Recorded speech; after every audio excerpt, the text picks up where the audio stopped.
Hi, I'm Dan Kreines from the Leader of Learning podcast, a proud member of the Education Podcast Network, just like the show you're listening to right now.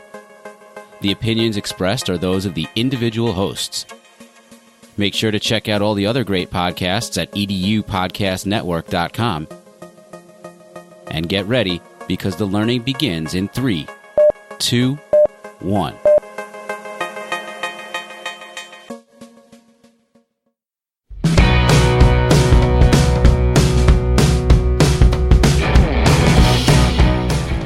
Welcome to episode 76 of the Google Teacher Tribe podcast, your source for the latest Google for Education news, tips, tricks, and ideas you can use in class tomorrow.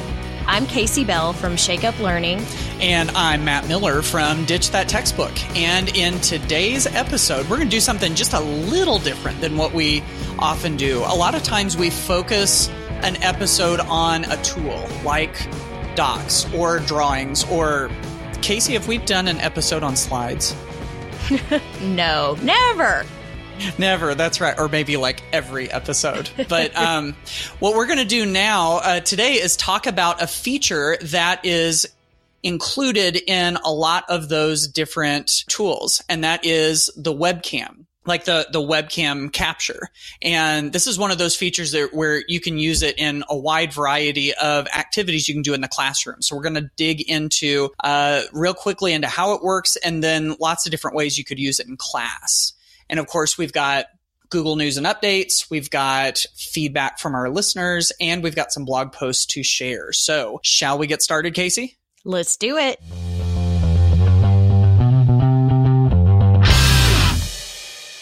Okay, y'all, let's jump into Google News and Updates. I feel like we haven't had any news and updates for a while. We kind of had some, I think, special episodes where we weren't really able to fit those in. So we actually have something that you may have missed, but was so important that we wanted to make sure that we included it in today's episode. And it has to do with everybody's favorite Google Classroom. And, you know, the new Google Classroom is what I like to call it after the big updates that we got last year, really has sort of changed a lot over the last several months, the last year, really. But there were a few things that teachers were begging for. And one of those was the ability to not only click and drag to move your posts and your assignments around on the classwork page, which we finally got, yes. But also, we now have the ability to move an announcement to the top. And so you can see that under your little 3 dots, and you can actually move that to the very top. So you're not just clicking and dragging like when you have pages and pages of different assignments to get it up there. So feel your pain. Hopefully everybody's enjoying this one, and this makes life a little bit easier for you. But don't be confused by the word any post. This is actually only on the stream. So it is really more for announcements, or it says any other post to the top of the stream. So if you allow students to post to the stream, those should also have that. We're still crossing our fingers and hanging on until we get this ability in the classwork page. Yes, I think Twitter shook a little bit whenever this announcement came out, because I saw lots and lots of happy posts about it. So yeah, that's definitely a good one. So the next thing we have to share with you is a feature that has to do with translation. And of course, as Casey and I were figuring out who did which post, anything that has to do with translating and languages and stuff like that usually comes to me, being the former high school Spanish teacher. And so Google Assistant now has this feature that they call interpreter mode. And so in this post, this announcement from Google, they say that right now you can use it with your Google Home. And so basically what you do is you ask Google to be your interpreter or to help me speak Spanish or whatever language. It's got 26 different languages that you can use. And so what happens is it activates that mode, and then you say something, and then it'll translate it in real time, and it'll kick it back out through the speaker. and then it'll make a little noise which says that it's done and now it's listening again, so that you can go and continue to have things translated. And so with anything that has to do with translation, I'm always a little bit skeptical, like how good are the translations going to be? And so just recently I turned on my Google Home and I threw it 3 or 4 different random sentences and had it translate them into Spanish. And I was thinking, how would I translate these sentences exactly into Spanish? And as it was thinking, I was thinking too, and I came up with my own translations. And by golly, all of those sentences, it was like within a word of the way that I would have said it too. So I think that Google is finally getting a really good handle on its translation features, which tells me, and I know with my fellow world language teacher colleagues, this may not be very popular, but I think this is something that we have to account for in foreign language instruction now. It doesn't mean that we don't continue to learn languages, but I don't think that we can continue to teach as if it doesn't exist, because with this and there's other ones where you can have it in your ear and it'll translate immediately. Skype has had something where it'll translate conversations on the fly. I mean, it's only going to get better. And it's something that I think we have to account for whenever we teach languages. It's kind of awesome. I mean, just to think that artificial intelligence, machine learning, all of the tools we have at our disposal, we can now get such high quality interpretation. And, I just think back to any foreign language experience that I've had in my life and how much I would have needed this. I mean, the ability to practice and engage, and I just think it's a great opportunity. I'm interested to see where this will eventually fit into the education space as well. Yeah, me too. Okay, so let's move on. I want to share with you some very special news about the Google Innovator Academy. So we get so many questions about this and don't always have a lot of information, but they did release the dates and the locations for the Google Innovator Academy. So if you're not familiar with what in the world this is that I'm talking about, first of all, it used to be called, back in the day, I feel like, like 5 years ago, it was called the Google Teacher Academy. That's what it was called when Matt and I met for the first time at our Google Teacher Academy. And so it has evolved into what's now called the Google Innovator Academy. It takes place on a Google campus, which makes it, have a super cool vibe. And you will have a room full of educators who are just passionate, not only about Google, but about affecting change in education. And they periodically release the academy dates as well as the application deadlines. So we've got some really cool locations on here. And, Matt and I attended the Google Teacher Academy in Austin, which I love. Austin, home state. I used to live in Austin, but I have to say, every time these are released, I kind of want to go through it again just to go to some of these locations. So we've got Sydney, London, Tokyo, Singapore, New York, which is the only U.S. location on here, Stockholm, and Sao Paulo, Brazil. I'm sure I said it wrong, Matt. You got it. Fix it. Okay. It still sounds like pretty redneck when I say it, but bear with me, y'all. So anyway, the academy dates range from Sydney, that starts in May, to Brazil, which is in December. So lots of time still left on some of these to think about it and apply. Although if you're thinking about Sydney, the deadline is March 1st. So just keep that in mind. And if you've ever thought about this, of course, Matt and I both really love this experience and feel like it was a big change maker in our professional learning and careers, and, just love helping and seeing other people succeed and getting into these academies. So it is extremely competitive. To apply and be accepted. So it's a very high honor from Google. Yeah. And lots of really, really deserving educators. I mean, not everybody can make it into the Innovator Academy. And so a lot of them will try 2 and 3 and 4 times to get in, and then eventually they'll get in. And there is no shame in that at all. So if you're looking at applying, if that sounds like the kind of thing that you would want to do, I think both of us would encourage you to go ahead and give it a shot. And, you actually do end up learning a lot through the application process too. So yeah, good experience all the way around. And the last piece of Google News and Updates we have for you comes from Google Slides. Now, I saw this first through Alice Keeler's blog, and she's the first one that I saw anyway that had pointed out this new feature in Google Slides. Now, this is a feature that's still rolling out. So if you're listening to this episode pretty soon after it was released, it may or may not be out yet. I haven't seen it on my accounts. But in Google Slides, there is a new menu called the accessibility menu. And so when you click on that tab, it takes a lot of the accessibility type features and puts them all into one menu tab.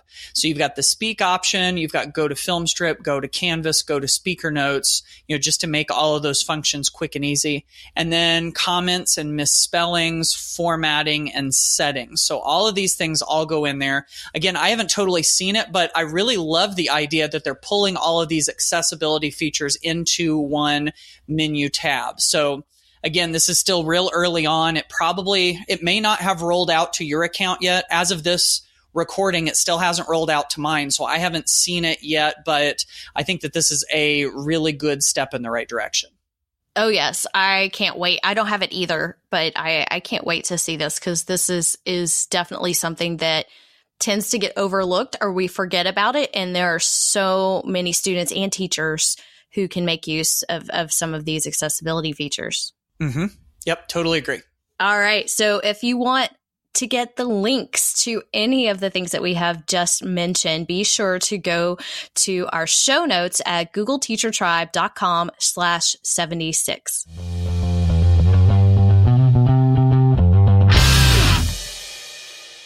So, Tribe, today we get to talk about one of my favorite features in many of the Google tools, and that is the webcam. So the webcam is something, obviously a lot of our devices these days have webcams, and so many of the Google tools allow us to take a live picture and immediately stick it right into the work that we're doing, whether it be in a document or a slide presentation or a drawing or whatever. And the more that I have used this, the more that I've seen that it can be used in such a wide variety of activities, just in so many different classes and grade levels and everything. And so if you're new to this, whenever you go to insert in a lot of the Google tools and you select image, we always, or at least for me anyway, I used to always think of it as uploading something from the computer. And of course, you've got that option. You've got search the web. But if you go down to the bottom of the menu, now, of course, this is if you're working with like a laptop or a Chromebook, something like that, not a mobile device. If you go down to the bottom of that image menu, you have the camera option.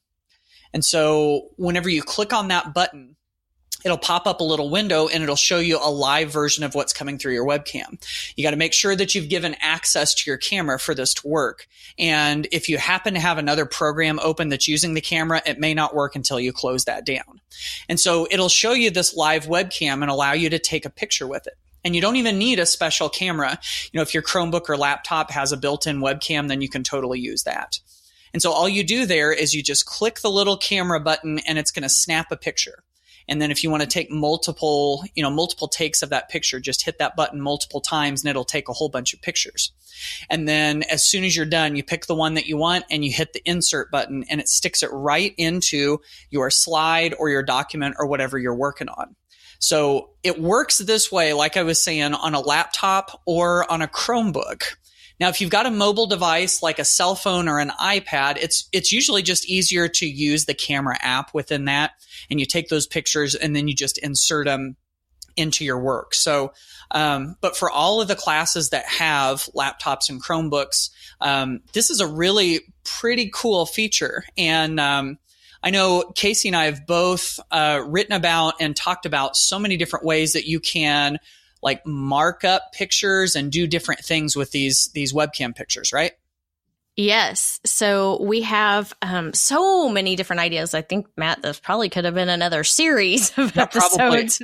In fact, I think we have more in the show notes than we'll probably have time to get to on the podcast today. So be sure that you come back to those. But one of the first things that comes to mind when I think of this is the struggle that I hear from so many math teachers, that they struggle with using technology, you know, the special character things, and trying to get kids to work through their problems just isn't quite as practical, or necessarily preparing them for the types of tests and things that they have to take. So, you know, a lot of math teachers are still having students work out problems on pencil and paper. And, you know, I think one of the best things that I ever learned was, hey, you know what? You can still turn that into a digital format. Take a picture of it, right? So a lot of math teachers will have their students just, you know, open the webcam and take a quick shot of whatever it is that they're working on, so their work can be captured digitally.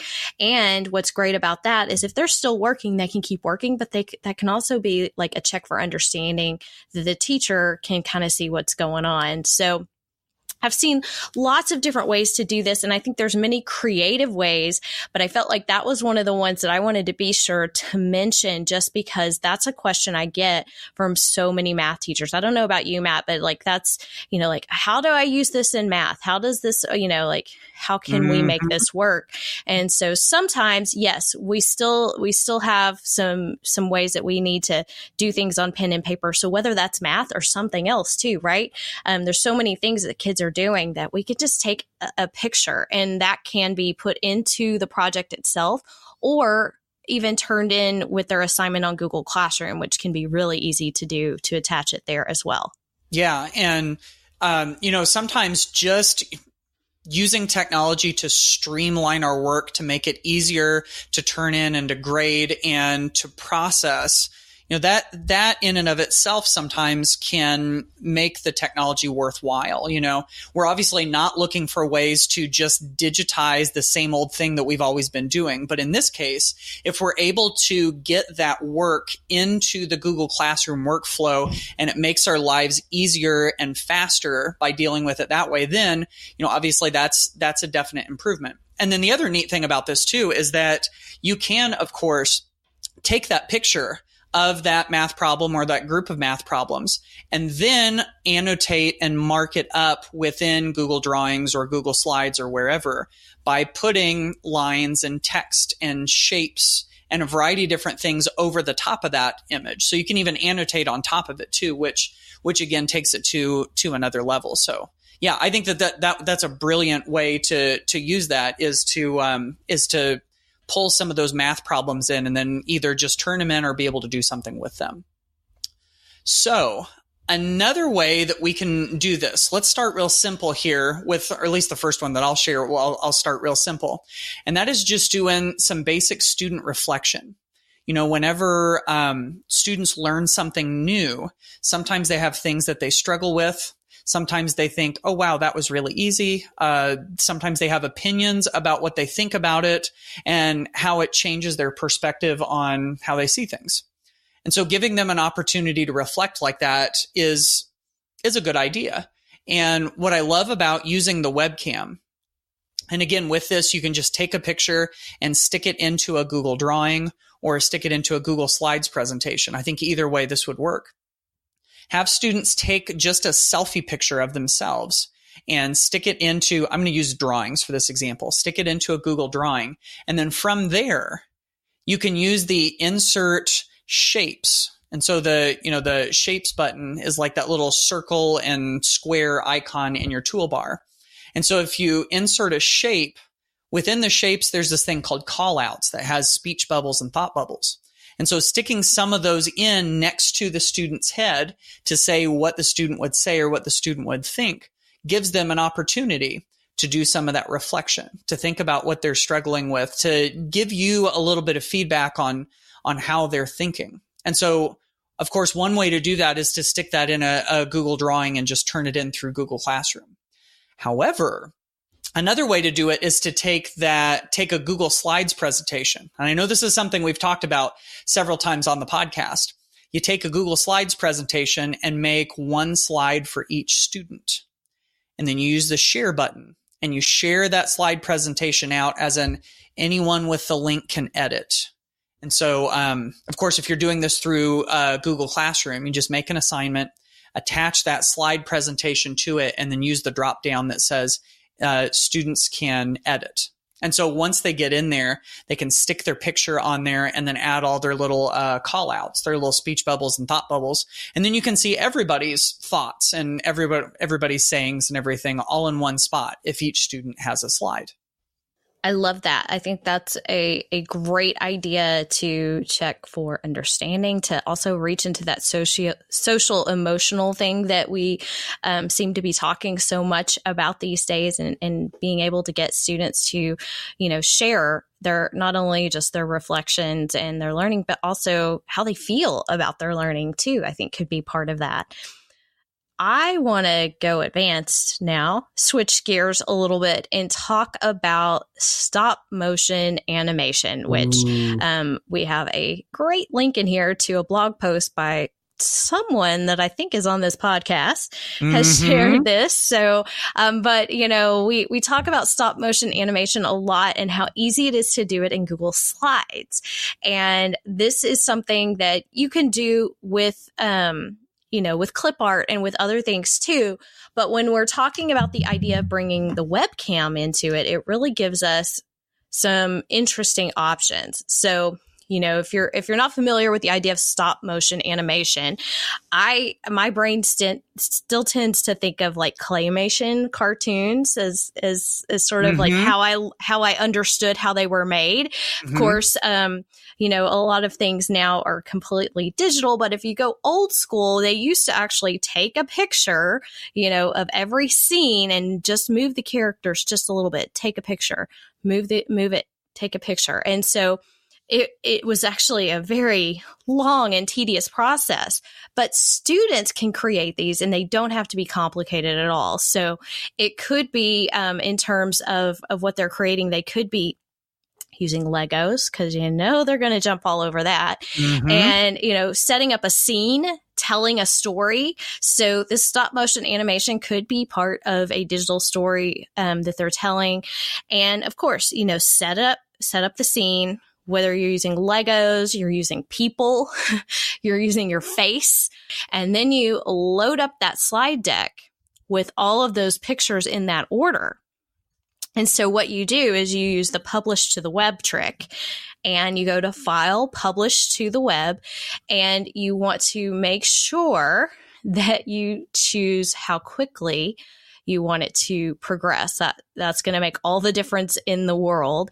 And so when you go to File, Publish to the Web, you will, of course, need to click Publish, but under where it says link, you can have it auto advance the slides. And you want to choose most likely every second because you want it to move quickly so that it really looks like it's moving. If you go too slow, it's just going to look like a series of pictures that it really is. But you will just see those subtle things begin to move, and then you get a special link. So once you publish it, you get that published link. You open that in a new tab and you can see your stop motion come to life. This is such a cool thing. And, one of the things I love about this is that it allows students to envision something in motion and then put it on the screen. And you don't have to have any sort of fancy animation software. You don't have to have any sophisticated hardware. You just do it in Google Slides. And this is really such a fun way to do it. So the last one we're going to share, it has to do with an activity that I developed with a teacher in Missouri named Laura Steinbrink. And it's something that we like to call Caption This. I'm sure we're probably not the first ones to ever do this, but we did co-author a blog post together. So you invented the internet, didn't you? I did. That's right. I never told you, but I really did. Dang, I thought it was Al Gore all along. Well, it was me and Al Gore. You know, we both, I think I was a little kid when this is going off the wheels a little bit. So anyway, Laura and I talked about this cool activity that you can definitely do with the webcam. And so the idea behind it is that you can either pull in an image from the webcam, or you can, of course, upload an image or search for one online. And you start to put in speech and thought bubbles for what the people in the image would say. So for instance, one of Laura's examples, she teaches about Lord of the Rings. And so she has pictures of some of those characters, and then we'll have students add a speech bubble or a thought bubble saying what that person would say. Now, you could do this with the webcam and have students pose as those characters, or maybe even dress up as those characters. And then they add the speech bubbles and the thought bubbles. And this sounds kind of like, silliness, like, are kids really getting anything out of this? But I really believe that this is a real easy way to move up the critical thinking scale. If you're using Webb's depth of knowledge to measure critical thinking. Having someone, changing the perspective, having students speak for one of the characters basically bumps it up to what would be level 2 of Webb's depth of knowledge. And then we have them justify their response and explain why it is that they think that person would say that. And by doing that, I think that even could bump it up to level 3 of Webb's depth of knowledge. So this is one of those fun things where kids really can have a good time coming up with what someone would say and then justifying their thinking. And of course, if they're using the picture from the webcam, then the students are the stars of the activity, which is so much fun too. I love this. I feel the language arts teacher in me coming alive right now, because this is such a great activity for language arts. And, so often I remember teaching, with reading and writing, but to have them retell a story in their own words, first of all, which this is forcing them to do, but also when you're teaching, the different points of view in a story, this is a fabulous way to teach point of view. And I'm going to go off the rails for just a second, because we also talk about doing comic strips all the time in Google Slides. Oh, and yeah. Kids could be the stars of their comic strips as well. So, we're going to have to add that into the notes real quick. But whether you're doing comic strips in Google Drawings or inside Slides, which they both would be very easy to do, but instead of looking for, the emojis or bitmojis or the clip art type of, hey, let the kids be the star in their own comic strip, or maybe they're bringing in other things to be inside the picture, or other people as well. So I think these are all really fun ideas, and definitely helping us to get kids thinking about the things that they're learning and creating along the way. Yes, definitely. So if you want to check out some links to those and some further descriptions, you can go to our show notes at googleteachertribe.com/76. There's a letter in your mailbox. Hey, you know what? This is all your mail. Hey, maybe I'll give you a call sometime. You've got mail. Let's jump into the mailbag and see what we got from the tribe here. And we have a very interesting question from Audra Arman Richardson. She is from Nevada, and she is asking the very hot topic here. What are we doing about Google Plus? Yeah. So she asks, what do you recommend as a replacement? We have 20 plus schools throughout our state that share and communicate using this platform, and we're not sure what to migrate to. And so that's very interesting. And I'm actually very impressed. I haven't seen it used at such a large scale, and I'm guessing you're probably using the communities feature, which is still has always been my favorite feature of Google Plus. But if you didn't know, Google Plus as a consumer product is going away. So it actually will die and have its last breath, I think, sometime in April. So beyond that, Google has said that it will be available within your domain, meaning you could use it within your school district. Of course, that doesn't help Audra because they're using it across the state. And many of us are part of various communities that have been fabulous resources for us, and we're having to find new homes. So, for instance, the Google Connected Classrooms community, which is one of my favorites, I popped in there the other day because I talk about it and share it all the time, and everybody's like, Casey, where's it going to go? So I asked, and they have set up a couple of different options. So there is a Facebook group that has sort of taken over, as well as a Google group. So I don't think we have one magic solution, because I think what was great in terms of this was they were probably using their school accounts and everybody could connect and nothing was filtered or blocked. And of course, if we move to Facebook, not everybody can use Facebook at school, and not everybody likes Facebook, etc. So there's so many sort of pros and cons to everything. Google Groups, I think, is a good place to go. It's not as visual, and so I don't think you get as much interaction with it because you don't really see sort of those visual posts in a feed like you do with Google Plus. So it's really, if you've never used Google Groups, it's groups.google.com. It is a discussion board application. And so it is another option.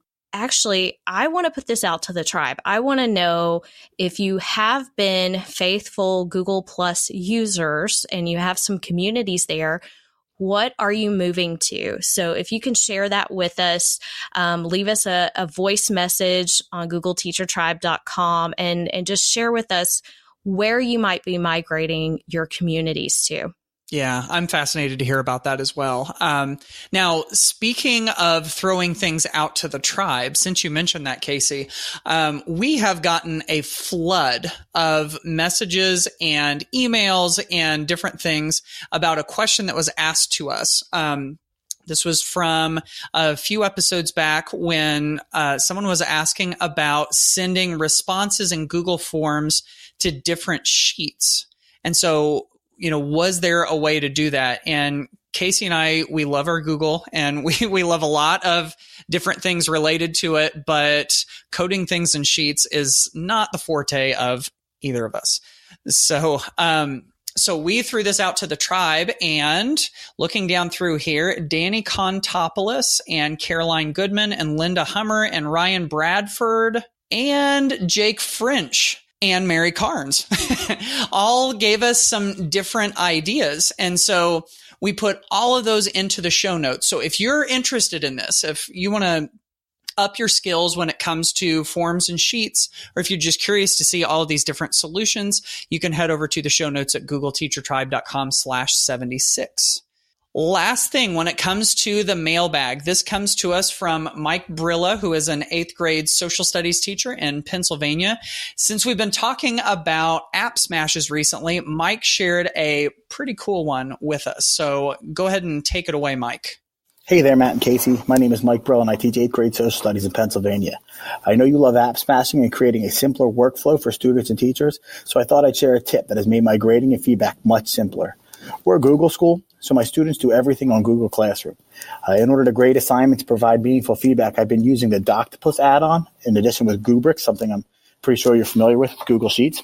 However, as someone that is a self-proclaimed organizational train wreck, I had a hard time keeping track of sheets that I used to grade the work that the students created.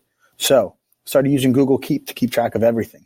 Now, once I create the Google Sheet and use the add-on I'm going to use to evaluate my students' work, I simply use the Google Keep extension on my Chrome browser and add links to a label I call Things to Grade.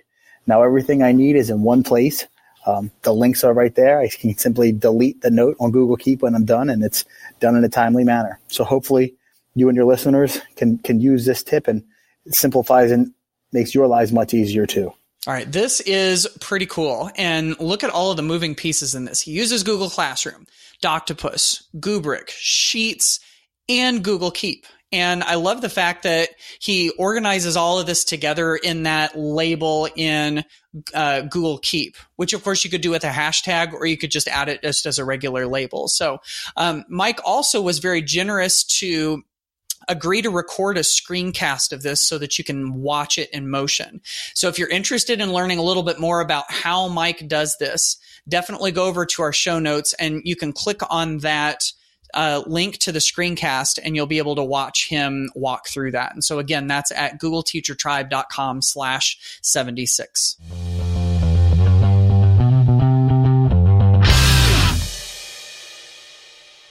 We are going to share a couple of quick blog posts and then we're going to be done with this episode. So the one that I wanted to share is one that comes from the Ditch That Textbook blog, and it's called One Story, Many Endings, a fun, creative Google Slides activity.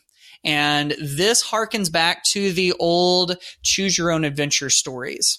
So this is one where you read for a little bit and you have two different options and you get to choose which way the character goes. And in the traditional choose your own adventure stories, you would have multiple different directions you could go and have lots and lots of different endings. So the idea behind this one is kind of a mashup between a choose your own adventure story and a story that you're actually studying in class. And so of course that could be, like a story in literature or language arts. It could be a historical story. It could even be something from current events.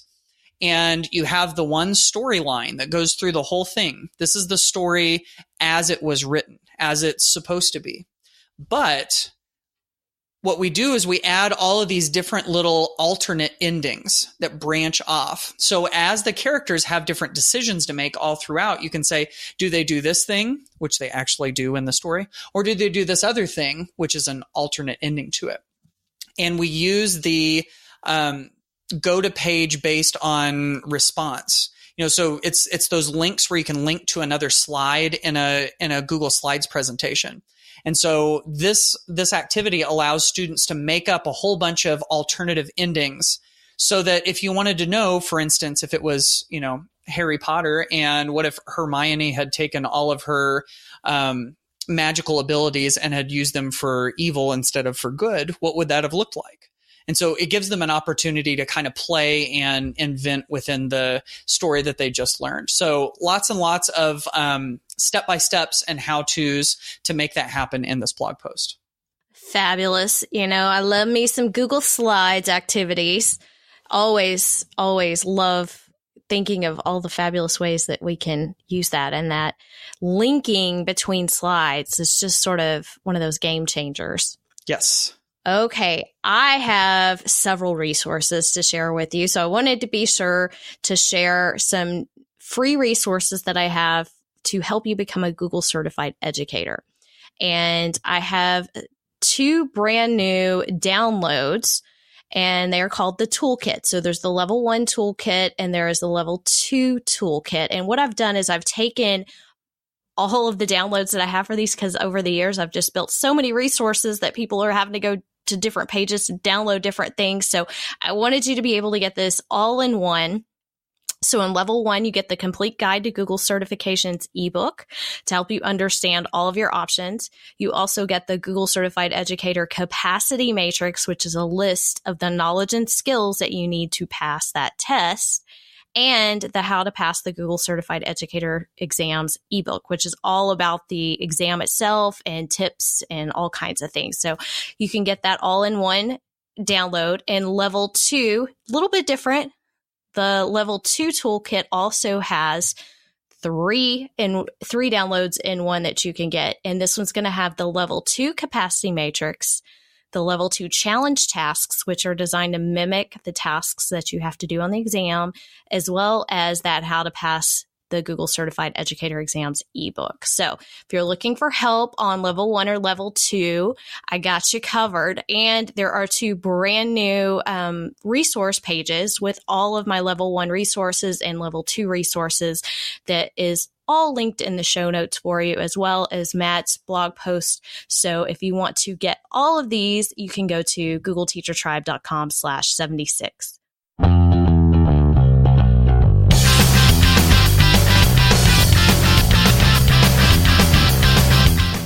Well, that wraps up another episode of the Google Teacher Tribe podcast. We hope you enjoyed all of these ideas for using the webcam and inserting those images into some fabulous projects for your students, as well as catching up with Google and finding out what's been happening on the blogs.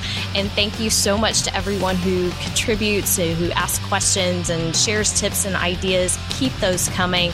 And as always, don't forget to subscribe to the podcast and be sure that you leave us a review and let us know what you think. So that's how we can help more teachers find the tribe. Yes, absolutely. So we will see you on the next episode of the Google Teacher Tribe podcast. Bye, y'all.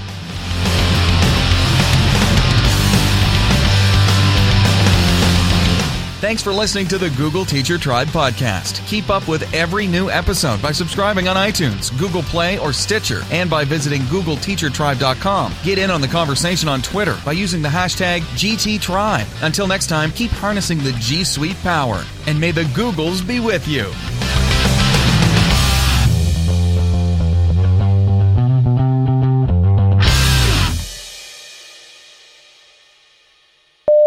You sure you weren't a transcriptionist in your former life?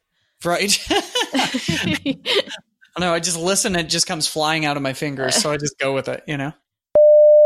Ready to close? Yes, ma'am. It's like we're surgeons. I know. That's right. Doctor, will you close, please? What do I need to close? I don't know. I think scalpel's not to close. That's to open. I don't know what you asked for. Yeah. Suture. You need sutures. Yes. Yeah, that's it. You close. That's what I say. Yeah, I delegate. They don't want us to touch sutures.